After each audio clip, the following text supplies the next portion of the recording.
सरकार लाई है विद्यार्थियों के लिए डिजिटल लाइब्रेरी। बच्चों के उज्जवल भविष्य के लिए बिहार सरकार है सदा अग्रसर और तैयार। कक्षा 1 से कक्षा 12 तक की सभी पाठ्य पुस्तक पूरक सामग्री एवं वीडियो अब शिक्षा विभाग बिहार सरकार द्वारा विकसित पोर्टल पर है उपलब्ध।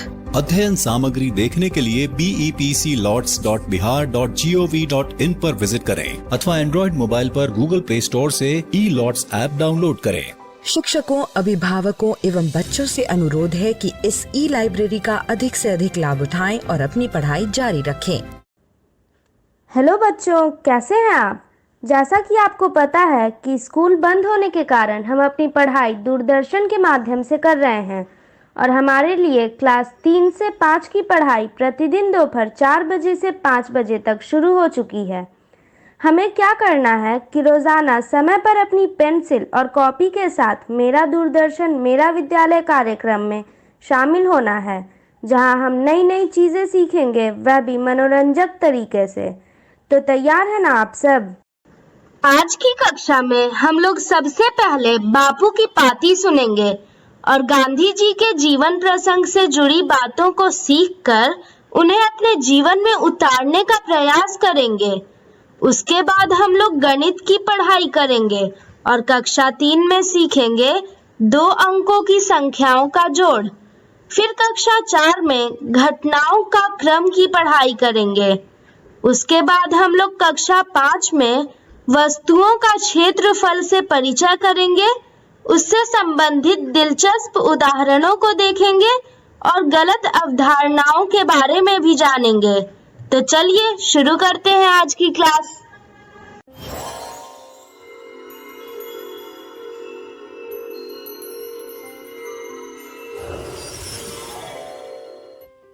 बापू की कहानी, जिसमें हम बात करेंगे महात्मा गांधी के जीवन के बारे में। तो चलो शुरू करते हैं। गुजरात राज्य का एक खुशहाल इलाका है सौराष्ट्र, जिसे काठियावाड़ भी कहते हैं। इसी में समुद्र के किनारे बसा हुआ एक पुराना शहर है पोरबंदर। आज से 150 साल पहले यह एक रियासत थी। यहाँ एक राजघराने का शासन था। यहीं पर 2 अक्टूबर 1869 को मोहनदास करमचंद गांधी का जन्म हुआ। पुतली बाई, मोहन की माँ, उन्हें प्यार से मोनिया कह के बुलाती थी। मोहन के पिता करमचंद कभा गांधी, उनके पिता की ही तरह वे भी राज रजवाड़ों में दीवान थे। दीवान यानी रियासत के प्रधानमंत्री। करमचंद जी कभी स्कूल कॉलेज नहीं गए थे, पर उनकी सूझबूझ और नेक दिली में सभी का भरोसा था। वे हमेशा शुद्ध न्याय ही करते थे। धन बटोरने का लोभ उन्होंने कभी नहीं किया। पुतली बाई थी धर्म की पक्की, लंबे और कठोर उपवास रखती, रोज प्रणामी संप्रदाय के मंदिर जाती, जहाँ वेद, पुराण और गीता के साथ ही कुरान और तरह तरह के संतों के उपदेश भी लिखे होते थे। मोहन का घर 3 मंजिल और 12 कमरे वाला, इसी में उनका जन्म हुआ। मोहन के भाई लक्ष्मीदास और करसनदास और बहन रलियात। मोहन सबसे छोटे थे। छुटपन में उनकी बहन रलियात उन्हें खूब खिलाती थी और खूब बहलाती थी। मोहन बहुत चंचल थे, जरा देर भी शांत नहीं बैठते थे। कुत्तों के कान उमेटने में उन्हें बहुत मजा आता। मोहन के घर मजेदार स्वादिष्ट खाना पकता था। वैष्णव शाकाहारी भोजन। तरकारी बनाने के लिए सब्जी अक्सर उनके पिताजी ही काटते थे। जब वो 5 साल के थे, तब उनका परिवार राजकोट चला आया और जल्दी ही उनके पिताजी वहां के दीवान बन गए। ओखा नाम का एक लड़का उनके घर पर सफाई करने आता था। मोहन उससे दोस्ती करना चाहते थे, पर उनकी माँ कहती कि ओखा अछूत है, उसे छूना नहीं चाहिए। मोहन को छुआछूत गलत लगती थी, पर माँ का कहा टालना भी गलत था। राजकोट में मोहन नियमित पाठशाला जाने लगे, पर उन्हें स्कूल अच्छा नहीं लगता था। लाज आती थी, डर लगता था कि दूसरे उन पर हंसेंगे, उनका मजाक उड़ाएंगे। वो जरूरत से ज्यादा किसी से बात नहीं करते थे, शिक्षकों से भी नहीं। घंटी बजते ही अंदर जाते और कक्षा पूरी होते हुए दौड़ के बाहर निकलते और घर चले जाते। उनकी किताबें और पाठ ही उनके दोस्त थे। मोहन एक मामूली छात्र थे, ना तो बहुत होशियार और ना ही एकदम फिसड्डी। हाँ, उन्होंने कभी शिक्षकों या सहपाठियों से झूठ नहीं बोला था, ये उनसे होता ही नहीं था। एक बार अध्यापक महोदय ने खुद उनसे नकल करने के लिए कहा, लेकिन ये बात उन्हें समझ में नहीं आई। विद्यालय के पाठ ही पूरे नहीं हो पाते थे, कुछ और पढ़ना तो दूर की बात। पर एक बार उन्होंने अपने पिता की लाई एक किताब पढ़ी। उसमें माता पिता की सेवा करने वाले श्रवण कुमार की कहानी थी, जिसे बाद में उन्होंने एक चलचित्र में भी देखा। मोहन एकदम श्रवण कुमार जैसा बनना चाहते थे। उसका असर इतना गहरा पड़ा कि मोहन ने चलचित्र का संगीत अपने बाजे पर बजाना सीख लिया। मोहन के माता पिता सत्य और धर्म को सदा ही मानते थे। उन्होंने देखा कि वे सच्चाई के लिए सब कुछ त्याग कर सकते हैं। उनके ऊपर श्रवण कुमार और राजा हरिश्चंद्र की कहानियां, सत्य की ताकत मोहन के मन में और गहरी बैठ गई थी। उस समय नौटंकी दिखाने वाले घूमते रहते थे, खेला दिखाने के लिए। एक बार राजा हरिश्चंद्र का नाटक देखने मोहन गए। हरिश्चंद्र हमेशा सच्चाई के रास्ते पर चलते थे। मोहन को नाटक इतना बढ़िया लगा कि बार बार देखने की इच्छा होती। नाटक के वाक्य वो अपने मन में दोहराते और उन्हें लग सब लोग हरिश्चंद्र की ही तरह सत्यवादी क्यों नहीं हो जाते। क्या तुमने हरिश्चंद्र और श्रवण कुमार की कहानियां सुनी हैं? अगर नहीं तो तुम्हारे आसपास जो हैं, तुम उनसे पूछना, ये कहानियां बहुत ही खास हैं। आज के लिए इतना ही। अगली बार हम महात्मा गांधी जी की शादी और उनके स्कूल के कुछ किस्सों के बारे में बात करेंगे। हम बनी के घर में घूमते हुए 2 अंकों वाली संख्या को जल्दी जोड़ना और घटाना सीखे। बनी की माँ ने बनी के लिए इन कमरों में कुछ खास छुपा रखा है। ये पता लगाने के लिए कि वो वस्तु क्या है, हमें कुछ जोड़ की पहेलियां सुलझानी होंगी। आखिरी पहेली सुलझाने पर हमें छिपी वस्तु मिल जाएगी। तो आइए शुरू करें। पहले हम कमरा 24 से 34 तक जाएंगे। इसे हम एक एक कदम चल 10 कदम में इस तरह कर सकते हैं। क्या 24 से 34 तक जाने का कोई छोटा रास्ता है? जी हां, हम इस तरह एक छलांग ऊपर लेकर 24 से 34 तक पहुंच सकते हैं। 24 से 34 तक की छलांग कितने कदम के बराबर है? हाँ, ये 10 कदम के बराबर है। इसे हम 24 से 10 जोड़ बराबर 34 इस तरह भी लिख सकते हैं। क्या आपको बन्नी के इस घर के बारे में एक रोमांचक चीज पता है? यहाँ के किसी भी कमरे से यदि हम एक छलांग ऊपर लगाएं तो हम 10 कदम आगे यानी 10 जोड़ सकते हैं। ठीक इसी तरह यदि हम 2 छलांग ऊपर लगाएं तो कितने कदम होंगे? 20। 3 छलांगे ऊपर तो 30। इस तरह आसानी से किसी भी कमरे के संख्या में हर छलांग के साथ 10 जोड़ सकते हैं। क्या आप बता सकते हैं कि 33 से 12 ज्यादा कितना होगा? क्योंकि हमें अब 10 की छलांग आ गई है, तो क्यों ना 33 से 12 ज्यादा कितना होगा ये पता करने के लिए भी हम बनी के घर का इस्तेमाल करें? ऐसा करने के लिए हमें क्या करना होगा? चलो 33 से पहले एक लंबी 10 की छलांग लगाएं और फिर 2 कदम और आगे चलें। हम 33 से 12 कदम आगे 45 पर पहुंच गए। इस तरह 33 से 12 ज्यादा हो गए 45। बच्चों, क्या आप इस पहेली को बनी के घर के कमरे इस्तेमाल कर सुलझा सकते हो? इस बार हमें कितनी छलांगे लगानी होंगी? जी हां, पहले हम 2 लंबी छलांगे लगाकर 20 कदम आगे 91 पर पहुंचेंगे और फिर बिल्कुल सही 3 कदम और आगे चलकर 71 से 23 कदम आगे 94 पर पहुंच जाएंगे। इस तरह 71 से 23 जोड़ने से 94 आएगा। वाह वाह, हमें घर में छिपी वस्तु मिल गई। बनी की मां ने बनी के लिए घर के कमरों में ट्रॉफी छुपाई है।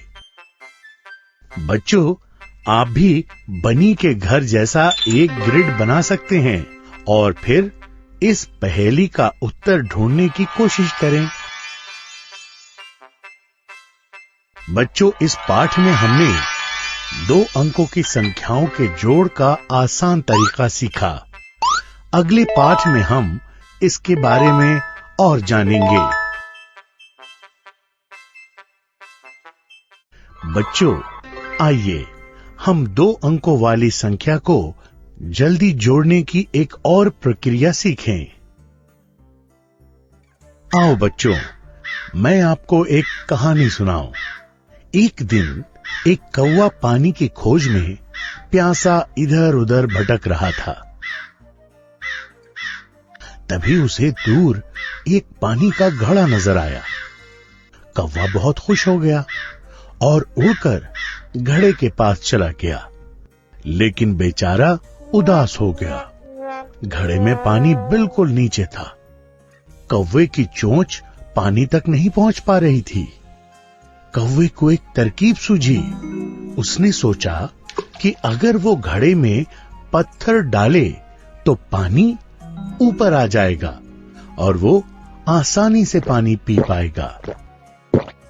कौवा पत्थर की खोज में निकल पड़ा। पहले वो अपने दोस्त बनी खरगोश के पास गया। बनी ने उसे 21 पत्थर दिए। फिर वो गग्गू गेंडा के पास गया और गग्गू ने उसे 15 पत्थर दिए। क्या आप बता सकते हैं कि कौवे के पास अब कुल कितने पत्थर हो गए? आइए 2 अंकों की संख्या को जल्दी जोड़ने की एक और प्रक्रिया सीखें।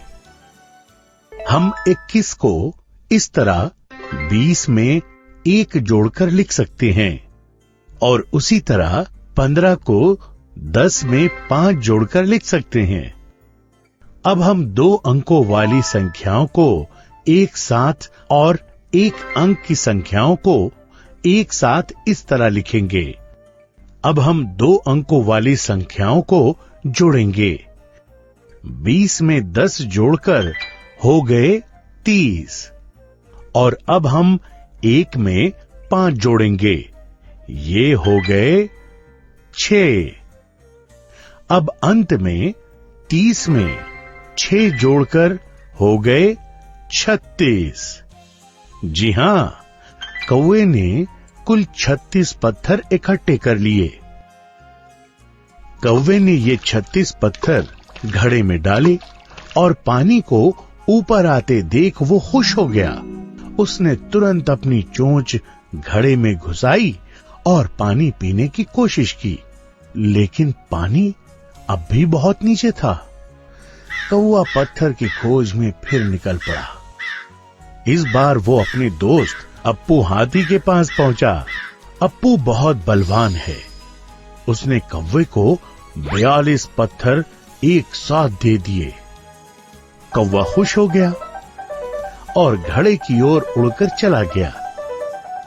वो सोच रहा है कि क्या अब उसके पास काफी पत्थर हो गए। आइए पता लगाएं कि कौवे के पास अब कुल कितने पत्थर हो गए। कौवे के पास कुल 36 पत्थर थे। अब उसमें अप्पू के दिए 42 पत्थर जोड़ेंगे। हम 36 को इस तरह 30 में 6 जोड़कर लिख सकते हैं और उसी तरह 42 को 40 में 2 जोड़कर लिख सकते हैं। अब हम 2 अंकों वाली संख्याओं को एक साथ लिखकर जोड़ेंगे। 30 में 40 जोड़कर हो गए 70 और 1 अंक की संख्याओं को एक साथ लिखकर जोड़ेंगे। 6 में 2 जोड़ेंगे, ये हो गए 8। अब अंत में 70 में 8 जोड़कर हो गए 78। जी हां, कौवे ने अब कुल 78 पत्थर इकट्ठा कर लिए। कौवे ने अप्पू के दिए पत्थर घड़े में डाले। अरे वाह, पानी ऊपर आ गया। कौवा बहुत खुश हो गया। उसने तुरंत अपनी चोंच घड़े में डाली और अब वो पानी पी सकता था। उसने घड़े से पानी पिया और खुशी खुशी अपने घर उड़ चला गया।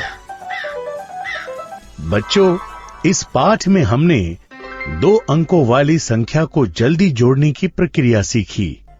अगले पाठ में हम इसके बारे में और जानेंगे। बच्चों, आइए हम एक मजेदार खेल खेलकर पिछले पाठ में सीखी प्रक्रिया आजमाएं। इस घर में कुछ पहेलियां लिखी हैं। क्या आप 2 अंकों वाली संख्याओं को जल्दी जोड़ने की प्रक्रिया द्वारा ये पहेलियां सुलझा सकते हैं? पहेली के सही हल से घर का वो हिस्सा रंग से भर जाएगा। शाबाश बच्चों, क्या आपका घर भी इसी तरह सही उत्तरों से रंगीन हो गया है? आइए बच्चों, हम इस पाठ में 2 अंकों वाली संख्याओं को जोड़ने की एक और दिलचस्प प्रक्रिया सीखें। मैं आपको एक और कहानी सुनाता हूं। एक बार बब्बन के आम के बाग में बहुत अच्छी फसल हुई थी। उसने अपने 3 दोस्तों को आम लेने बुलाया।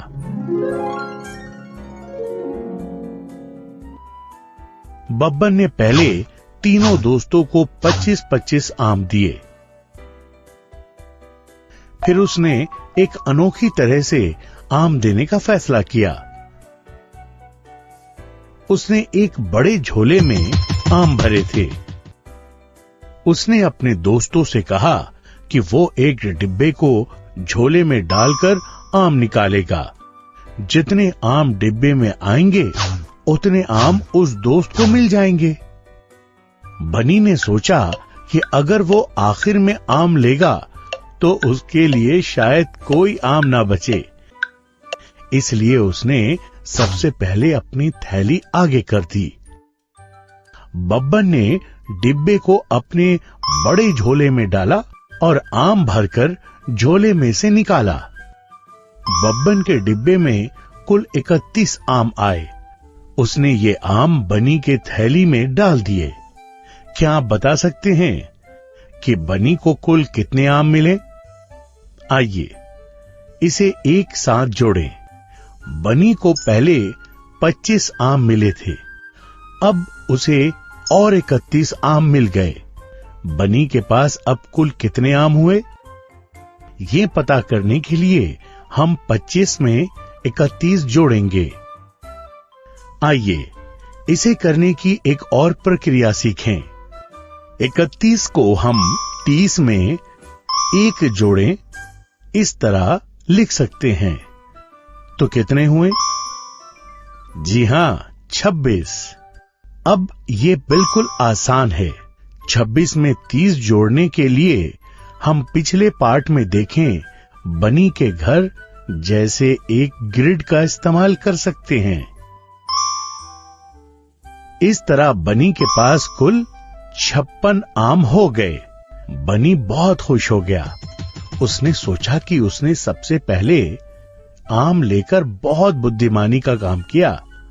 अब अप्पू ने अपनी थैली आगे कर दी। बब्बन ने डिब्बे को अपने बड़े झोले में एक बार फिर डाला और कुछ आम भर कर निकला। बब्बन के डिब्बे में इस बार कुल 44 आम आए। उसने ये आम अप्पू के थैली में डाल दिए। आइए देखें कि अप्पू को कुल कितने आम मिले। अप्पू को पहले 25 आम मिले थे। अब उसे और 44 आम मिल गए। अप्पू के पास अब कितने आम हुए? 44 को हम 40 में 4 जोड़ें, इस तरह लिख सकते हैं। क्या ये सही है बच्चों? अब हम 25 में 4 जोड़ेंगे, ये हुए 29, और अंत में 29 में 40 जोड़कर कितने हुए? बिल्कुल ठीक, 69। अप्पू को कुल 69 आम मिल गए। अब अंत में गोलू की बारी थी। उसने अपनी थैली आगे की। बब्बन ने गोलू से कहा कि झोले में बचे सारे आम उसके हैं। झोले में कुल 51 आम बचे थे। बब्बन ने झोले के सारे बचे आम गोलू की थैली में डाल दिए। बच्चों, क्या आप बता सकते हैं कि गोलू को कुल कितने आम मिले?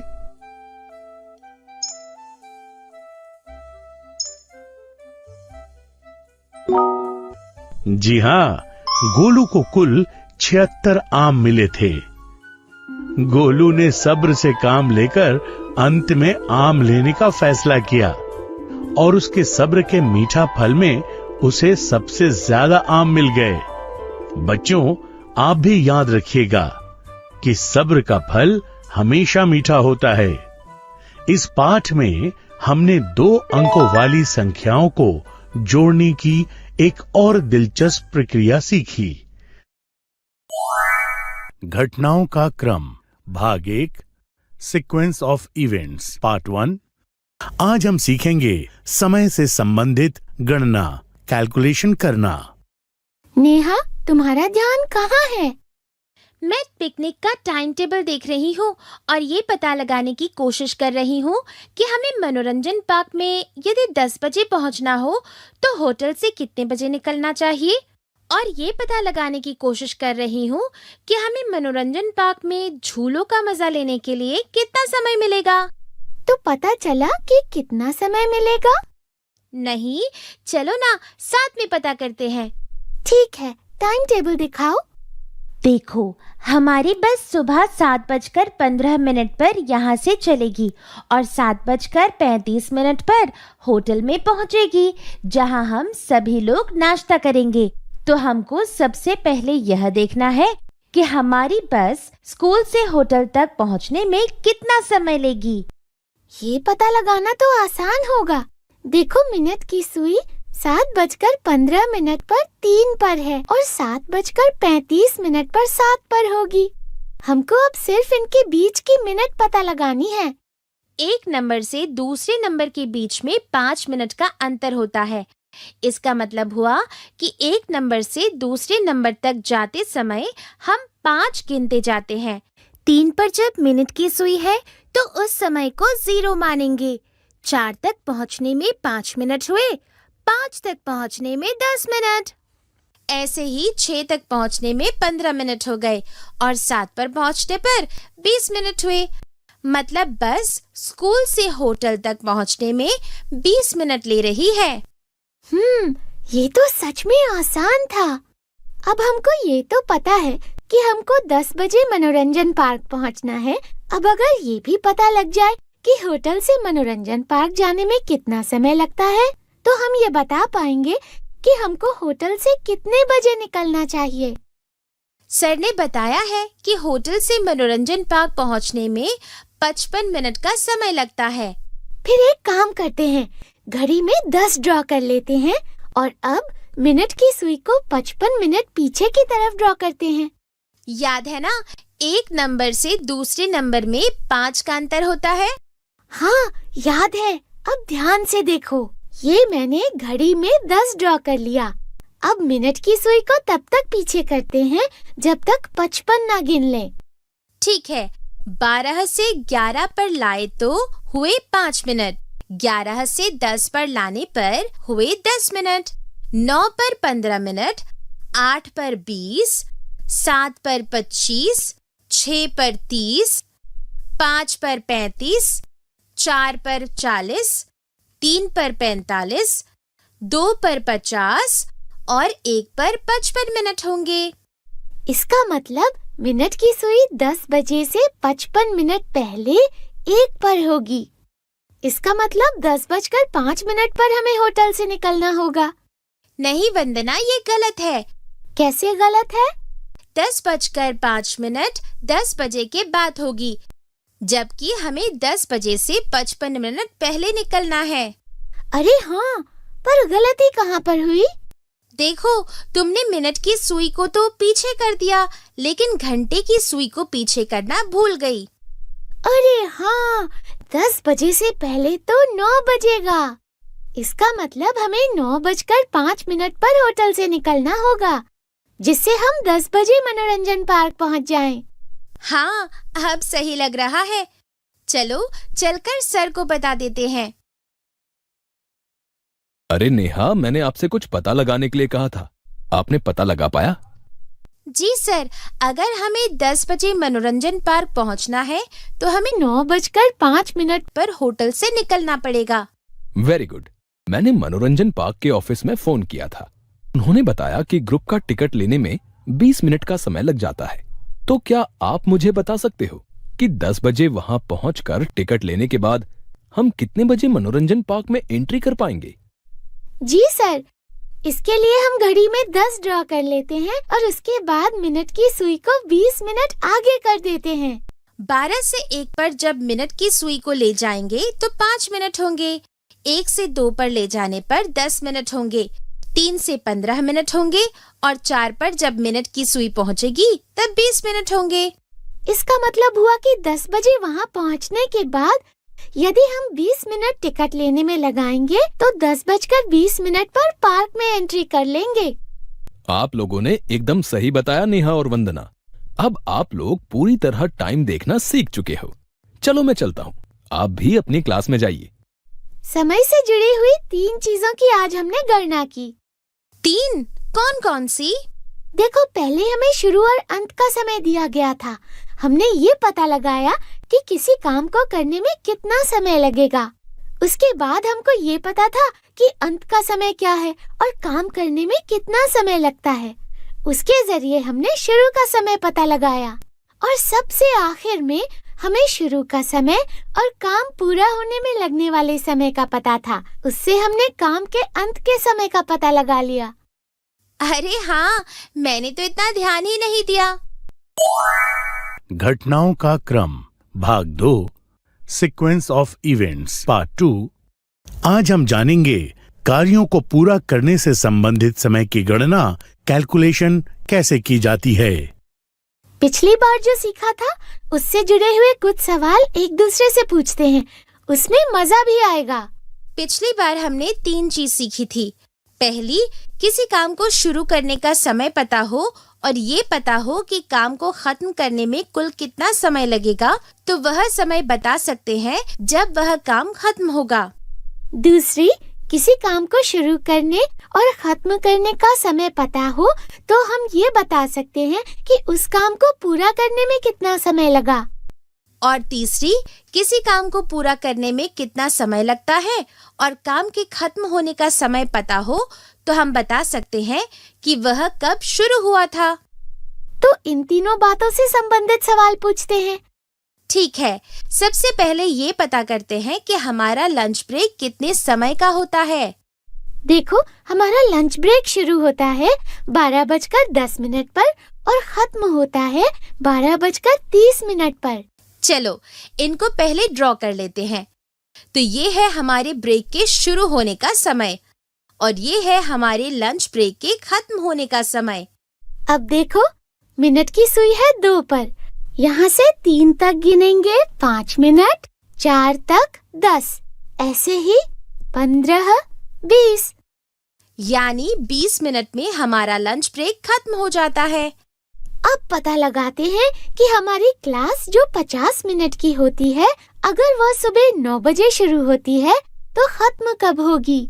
इसमें हमको क्लास शुरू होने का समय और खत्म होने में कितना समय लगता है और हमको पता लगाना है कि क्लास के खत्म होने का समय क्या होगा।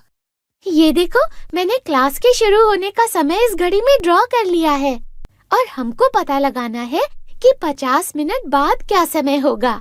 हाँ, तो इसके लिए हम मिनट की सुई की तरफ देखेंगे। मिनट की सुई अभी 12 पर है, इसको 1 पर लाने पर 5 मिनट, 2 पर लाने पर 10 मिनट, 3 पर 15, 4 पर 20, 5 पर 25, 6 पर 30, 7 पर 35, 8 पर 40, 9 पर 45 और 10 पर 50 मिनट होंगे। इसका मतलब हमारी क्लास 9:50 पर खत्म होगी।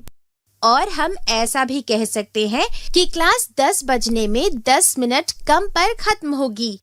हाँ, अब बताओ कि कल मनोरंजन पार्क में आने के लिए हमें सुबह 7 बजे स्कूल पहुंचना है और अगर हमें घर से यहाँ आने में 30 मिनट लगते हैं तो हमें घर से कितने बजे निकलना पड़ेगा? इसके लिए सबसे पहले घड़ी में 7 का समय ड्रॉ कर लेते हैं। उसके बाद इसमें से वह समय घटा देते हैं जो घर से स्कूल तक आने में लगेगा। अभी घड़ी की सुई 12 पर है। 30 मिनट घटाने के लिए 12 से 11 पर लाएंगे। इससे 5 मिनट कम हो गए। 10 पर आने पर 10 मिनट, 9 पर आने पर 15, 8 पर आने पर 20, 7 पर आने पर 25 और 6 पर पहुंचने पर 30 मिनट। इसका मतलब कल हमें किसी भी हालत में घर से 6:30 पर निकलना है। चलो, आज पता तो चल गया कि कल हमें घर से 6:30 पर निकलना पड़ेगा। आज हमने जाना समय से संबंधित गणना, कैलकुलेशन करना।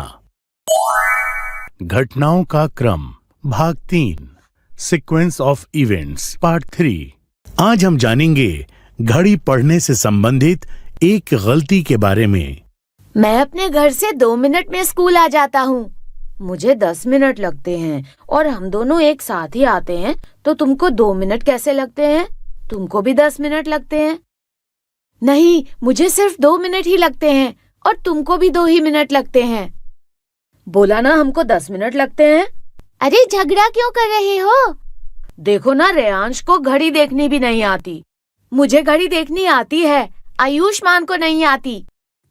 कोई मुझे पूरी बात बताएगा? देखो, मैं अपने घर से 9 बजे निकलता हूँ और यहाँ पर 9:02 पर पहुँच जाता हूँ, तो हुए ना 2 मिनट।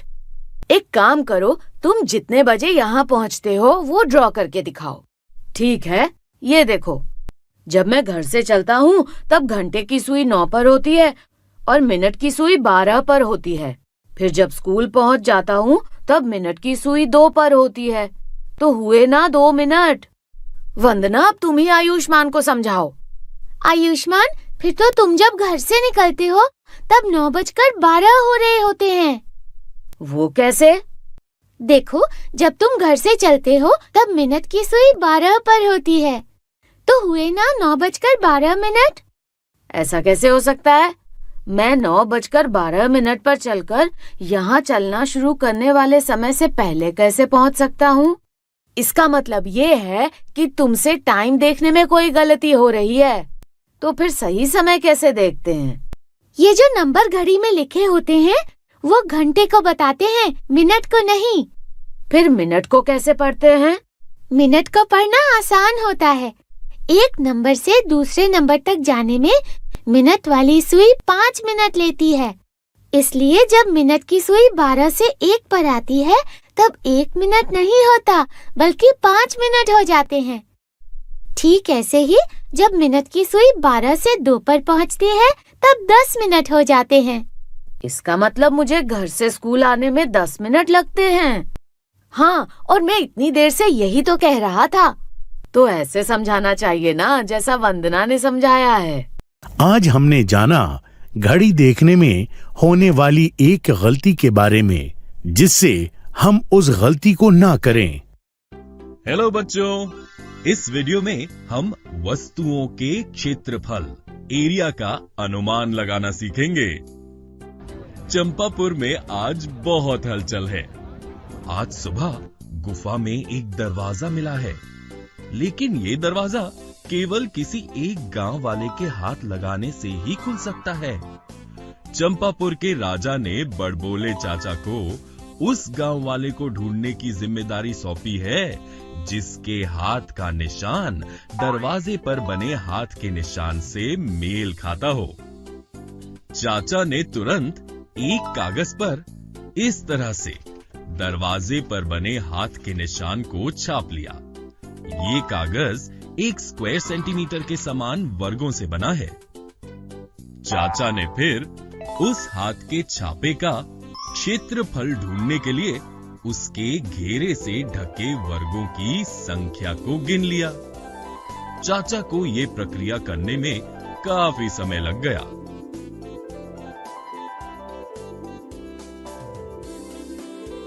और अंत में उन्हें पता चला कि वो हाथ का छापा 130 वर्गों को ढक रहा है। हर वर्ग का किनारा साइड 1 सेंटीमीटर का है। इसलिए इस हाथ के छापे का क्षेत्रफल एरिया 130 स्क्वायर सेंटीमीटर है। अब चाचा ने और कागजों पर भी 1 सेंटीमीटर के किनारे वाले समान वर्ग बनाकर ग्रिड पेपर बना लिए। चाचा ने पहले बन्नी के हाथ का छाप एक ग्रिड पेपर पर इस तरह से ले लिया। इसका क्षेत्रफल ढूंढने की कोई और आसान प्रक्रिया ढूंढनी होगी। चाचा ने सोचा। चलो मैं पहले इस आकार में जितने आयत, रेक्टेंगल और वर्ग स्क्वायर बना सकता हूँ वो बना लेता हूँ। ये कहकर चाचा ने बन्नी के हाथ के छापे में इस तरह से 3 आयत बना लिए। अब मैं पहले इस आयत के क्षेत्रफल को ढूंढ लेता हूँ। इस आयत में 7 आड़ी रेखाएं हैं और हर रेखा में 5 वर्ग हैं। इसका मतलब इस आयत में 7 गुणा 5 या 35 वर्ग हैं। इस आयत में 2 आड़ी रेखाएं हैं और हर रेखा में 3 वर्ग हैं। इसका मतलब इस आयत में 2 गुणा 3 या 6 वर्ग हैं और इस तीसरे आयत में 4 आड़ी रेखाएं हैं और हर रेखा में 2 वर्ग हैं। इसका मतलब इस आयत में 4 गुणा 2 या 8 वर्ग हैं। अब अंत में मैं बचे हुए पूरे आधे और आधे से ज्यादा वर्गों को गिन लूंगा। चाचा ने सोचा। चाचा ने इस तरह से इन संख्याओं का भी पता लगा लिया। अब कुछ आधे से कम वर्ग हैं जिन्हें हम नहीं गिनेंगे। चाचा ने कुल वर्गों की संख्या का पता लगाने के लिए इन सभी संख्याओं को जोड़ लिया। इस तरह बन्नी के हाथ के छापे में कुल 63 वर्ग हैं। दूसरे शब्दों में बन्नी के हाथ के छापे का क्षेत्रफल 63 स्क्वायर सेंटीमीटर है। लेकिन ये दरवाजे पर बने हाथ के छापे के बराबर नहीं है। इसलिए चाचा ने अपनी खोज जारी रखते हुए अब अप्पू के हाथ का छापा ले लिया। बच्चों, यहाँ अप्पू के हाथ का छापा दिखाया गया है। क्या आप चाचा के द्वारा इस्तेमाल की हुई प्रक्रिया से अप्पू के हाथ का क्षेत्रफल ढूंढ सकते हैं? आप चाहें तो वीडियो को रोककर इसका पता लगा सकते हैं। आप इस तरह से भी आयतें बनाकर अप्पू के हाथ के छापे का क्षेत्रफल ढूंढ सकते हैं। अप्पू के हाथ के छापे का क्षेत्रफल 130 स्क्वायर सेंटीमीटर है। अप्पू के हाथ का छापा गुफा के दरवाजे पर बने छापे से बिल्कुल मेल खा गया। राजा ने अप्पू से वो दरवाजा खुलवा लिया और उसे बदले में खजाने का आधा हिस्सा दे दिया। बच्चों, इस वीडियो में हमने वस्तुओं के क्षेत्रफल एरिया का अनुमान लगाना सीखा। अगले वीडियो में हेलो बच्चों, पिछले वीडियो में हमने वस्तुओं के क्षेत्रफल एरिया का अनुमान लगाना सीखा। इस वीडियो में हम कुछ दिलचस्प उदाहरणों द्वारा इसके बारे में और जानेंगे। चंपापुर में बारिश के मौसम के बाद कड़ाके की धूप निकली। चलो मैं पापड़ बना लेती हूँ। चंदा ने सोचा। ये सोचकर चंदा ने तरह तरह के पापड़ बना लिए। मेरे पास इन 3 आकारों के पापड़ हैं। मुझे सबसे बड़े पापड़ की सबसे ज्यादा कीमत लगानी है और सबसे छोटे पापड़ की सबसे कम कीमत। लेकिन ये तीनों तो अलग अलग आकारों के हैं। फिर मैं कैसे पता लगाऊं कि इनमें से कौन से आकार के पापड़ सबसे बड़े हैं? चंदा सोच में डूब गई। तभी उसके घर अप्पू आया। चंदा ने ये प्रश्न अप्पू से पूछा। बस इतनी सी बात, ये बहुत आसान है। अप्पू ने चंदा से ये कहकर झट से एक कागज पर 1 सेंटीमीटर के किनारे वाले समान वर्ग बना लिए। तुम्हारे प्रश्न का उत्तर ढूंढने के लिए हमें केवल इन तीनों आकारों के पापड़ों का क्षेत्रफल एरिया ढूंढना होगा। जिस आकार के पापड़ का क्षेत्रफल एरिया सबसे ज्यादा होगा वो सबसे बड़ा है। अप्पू ने चंदा से कहा।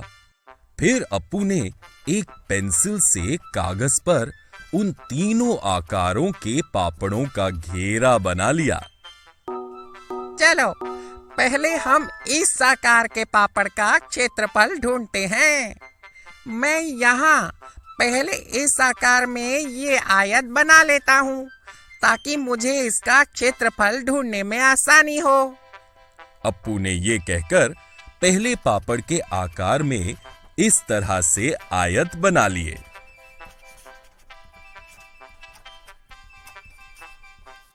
मैं अब इन आयतों में आने वाले वर्गों की संख्या लिख लेता हूँ। अब मैं बचे हुए पूरे वर्गों की संख्या 16 लिख लेता हूँ और अंत में बचे हुए आधे वर्गों की संख्या 20 लिख लेता हूँ। लेकिन ये 20 आधे वर्ग तो 10 पूरे वर्गों के बराबर है। अब ये बहुत आसान है। इस पापड़ का क्षेत्रफल ढूंढने के लिए हमें केवल इन सभी वर्गों की संख्याओं को जोड़ना होगा। देखो चंदा, इस पापड़ के क्षेत्रफल में कुल 175 वर्ग है। दूसरे शब्दों में इस पापड़ का क्षेत्रफल 175 स्क्वायर सेंटीमीटर है। अप्पू ने चंदा को समझाया। अरे वाह अप्पू, ये तो बहुत आसान और मजेदार भी है। चलो मैं अब इस पापड़ का क्षेत्रफल ढूंढ लेती हूँ। चंदा ने अप्पू से कहा। फिर चंदा ने दूसरे पापड़ के घेरे में इस तरह के आयत बना लिए। उसके बाद उसने इस तरह से उन आयतों में आने वाले वर्गों की संख्याएं लिख ली। अब चंदा ने बचे हुए पूरे वर्गों की संख्या 20 लिख ली और फिर बचे हुए आधे वर्गों की संख्या 28 वर्ग या 14 पूरे वर्ग को भी लिख लिया। अंत में चंदा ने इस तरह से जोड़ का इस्तेमाल करके इस पापड़ के घेरे में आने वाले कुल वर्गों की संख्या 98 वर्ग लिख लिया। अप्पू, इस पापड़ का क्षेत्रफल 98 स्क्वायर सेंटीमीटर है। चंदा ने उत्साहित होकर कहा। अब हमें केवल इस आखिरी पापड़ के क्षेत्रफल का पता लगाना होगा और फिर हमें पता चल जाएगा कि इनमें से कौन सा पापड़ सबसे बड़ा है। चंदा ने अप्पू से कहा। बच्चों, क्या आप इस पापड़ का क्षेत्रफल एरिया ढूंढकर अप्पू और चंदा की मदद कर सकते हैं? आप चाहे तो वीडियो को रोककर इसका उत्तर ढूंढ सकते हैं। हम इस तरह से भी आयत और वर्ग बनाकर इस पापड़ का क्षेत्रफल ढूंढ सकते हैं। इस पापड़ का क्षेत्रफल 125 स्क्वायर सेंटीमीटर है। चंदा और अप्पू ने भी तीसरे पापड़ का क्षेत्रफल ढूंढ लिया। देखो अप्पू, पहले पापड़ का क्षेत्रफल सबसे ज्यादा है, इसका मतलब ये पापड़ सबसे बड़ा है, और दूसरे पापड़ का क्षेत्रफल सबसे कम है, इसका मतलब ये पापड़ सबसे छोटा है। चंदा ने उत्साहित होकर अप्पू से कहा। चंदा ने अप्पू को उसे क्षेत्रफल के बारे में सिखाने के लिए धन्यवाद कहा और उसकी मदद लेकर अपने सारे पापड़ पैक कर लिए। बच्चों, इस वीडियो में हमने कुछ दिलचस्प उदाहरणों द्वारा वस्तुओं के क्षेत्रफल, एरिया का अनुमान लगाने के बारे में और जाना। अगले वीडियो में हम इससे संबंधित कुछ गलत अवधारणाओं को देखेंगे। हेलो बच्चों, पिछले वीडियो में हमने कुछ दिलचस्प उदाहरणों द्वारा वस्तुओं के क्षेत्रफल, एरिया का अनुमान लगाने के बारे में और जाना। इस वीडियो में हम इससे संबंधित कुछ गलत अवधारणाओं को देखेंगे। राजू और बबलू अपने अनोखे चश्मे पहनकर आज फिर सैर पर निकले हैं। घूमते घूमते वो चाचा की मेज की दुकान पर पहुंच गए। चाचा की दुकान में एक वर्ग आकार की मेज है और एक आयत आकार की मेज है। राजू ने पहले अपने चश्मे से दोनों मेजों के ऊपर की सतहों को देखा और उसे इस तरह से दोनों मेजों के किनारों, साइड्स का नाप नजर आया। राजू ने उत्साहित होकर बबलू से कहा, बबलू, मुझे मेरे चश्मों में इन दोनों मेजों के किनारों का नाप नजर आ रहा है। आयत आकार की मेज के सबसे लंबे किनारे का नाप 30 सेंटीमीटर, वर्ग आकार की मेज के किनारे के नाप 15 सेंटीमीटर से बहुत ज्यादा है। इसका मतलब आयत आकार की मेज इस वर्ग आकार की मेज से बहुत बड़ी है। बबलू ने हंसकर कहा, राजू, ऐसा जरूरी नहीं है कि क्योंकि आयत आकार की मेज के किनारे का नाप वर्ग आकार की मेज के किनारे के नाप से ज्यादा है, इसलिए आयत आकार की मेज वर्ग आकार की मेज से बड़ी है। राजू को बबलू की बात सच नहीं लगी और दोनों झगड़ने लगे। चाचा ने उन दोनों को झगड़ते हुए देखकर उनके झगड़े का कारण पूछा। देखो बच्चों, अगर तुम्हें पता करना है कि कौन सी मेज बड़ी है, तो तुम्हें बस दोनों मेजों के क्षेत्रफल, एरिया ढूंढने होंगे। जिस मेज का क्षेत्रफल, एरिया ज्यादा होगा, वो मेज बड़ी है। चाचा ने दोनों बच्चों को समझाया। तब बबलू ने अपने चश्मों से उन मेजों की सतहों को देखा। राजू, मेरे चश्मों से देखने पर इन मेजों की सतहों पर ग्रिड पेपर बन रहा है। हम इसकी मदद से इन मेजों की सतहों का क्षेत्रफल, एरिया ढूंढ सकते हैं। बबलू ने उत्साहित होकर कहा।